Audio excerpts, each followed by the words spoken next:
Hey friends, welcome back. And this is the second video in the series of what to watch. So if you haven't already seen the first video, I highly recommend you go out and check that first video out, which is what to watch on Netflix. In this video, I'm going to share what I think are some of the hidden gems in Netflix. Of course, they may not be available depending on your country and your location, but anyways, let's get started. The first thing that I absolutely have to recommend to you is MegaMind. It's basically the story of the classic villain in a superhero movie, and I think it's loosely based on Superman, about how like the planet's going to explode.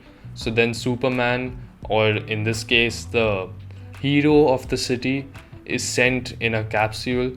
Then the villain is also sent in the capsule, who becomes MegaMind.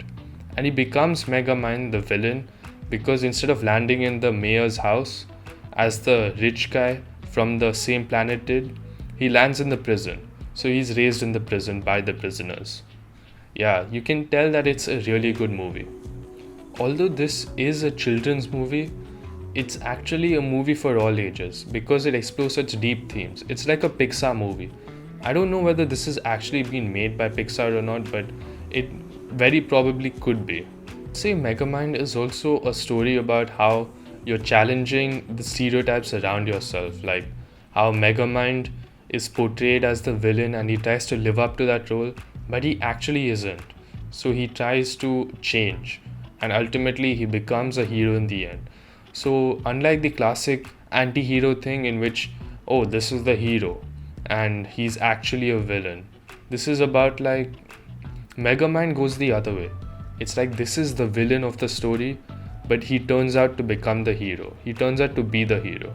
The next thing is again a TV show that is intended for kids, but actually I have no idea how the hell it was made for kids. That is Adventure Time. And if you watch Adventure Time, if you have any idea of what Adventure Time is about, it's basically about how this human, Jake, goes on adventures with his talking dog, Jake, in this magical kingdom. But the characters, the stories, pretty much the entire show, it's sometimes so creepy and so whimsical, and the characters are so nuanced that you really wonder whether this was actually an adult cartoon show, like a cartoon made for adults, which was somehow put on Cartoon Network. But I remember there was this one episode in which this one character, he literally like finishes his job and he climbs into his own coffin. And you've got all these different kinds of really weird themes and all, like exploding death and love, and you've got a character called Mr. Lemon. It's a really, really weird show, which of course you have to watch. The next show is something that even I was surprised would be that good, and that is Tokyo Ghoul, which is of course an anime. When I began watching Tokyo Ghoul, I couldn't really believe my ears and believe what I was really watching, because it sounds very implausible, doesn't it? You've got human eating ghouls living in the same world as normal human beings, and these ghouls have to like eat human flesh to survive. But I was really shocked how they could take such a whimsical axiom or like a whimsical foundation and turn it into such a wonderfully complicated show, like exploring all the different aspects of this parallel reality, like the ethical things about how like okay, spoiler, I guess, the story is about how the main character, he gets organs transplanted into him by a ghoul, so he becomes a half ghoul, half human being, but anyway, he has to still eat human flesh in order to survive. So you've got like inter-ghoul rivalries, you've got ghouls who are into fashion, you've got ghouls who work at the cafe, you've got like a love interest, you've got a kid who is also a ghoul. So yes, you have a kid who's also eating human flesh. You have like this really fashionable ghoul, you have ghouls who try to blend into human society by hiding who they truly are, by pretending to eat human food, which actually makes them really, really sick. Sure, you're a francophile as I am, then you can actually watch this TV show with French subtitles and in French itself. On a décidé d'aller ensemble manger à la librairie dimanche prochain.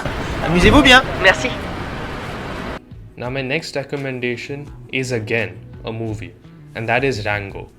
Rango is the story of like this pet lizard, or a pet lizard who is lost while he's traveling in the highway, like in the back in his box, and then he finds himself in the desert. But over there, he realizes that he could choose to be anyone he wants to be because it's a completely unknown place. So he decides to call himself Rango, hence the name, and he becomes sheriff of the entire town. And it follows like how he develops as a character, how he grows, and I think it's also kind of like an inspiring story about how you can choose who you want to be and you can work towards that. Now, my final recommendation is something I'm kind of excited to share with you because I live in Asia, so it was a big thing over here, but I don't know whether it's a big thing where you live. It is the movie Ip Man, and yes, it's a complete like Chinese language movie, so watch it with English subtitles, but it's amazing. It's like Chinese action films. They are something else altogether. They're quite different from the traditional like American martial art movies or what have you. It's the story of Ip Man, who is this amazing like martial arts teacher, and I think he was the teacher for Bruce Lee as well in real life, and how he like fights off the invading Japanese and all. In fact, watch Ip Man, the first movie and the second movie, and you won't regret it.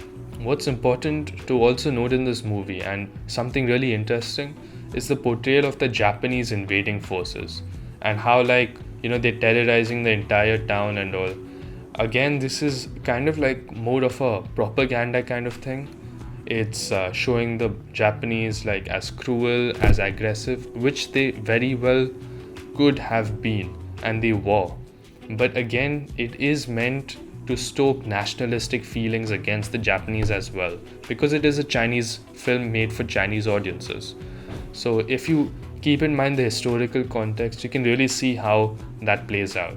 So guys, thank you very much for watching. Be sure to share this video with your friends, the ones who don't usually watch TV as well, because who knows, maybe they will enjoy watching these particular shows, because I know I did, and I wasn't attracted to TV from the start. So again, don't forget to subscribe, and I'll catch you next time.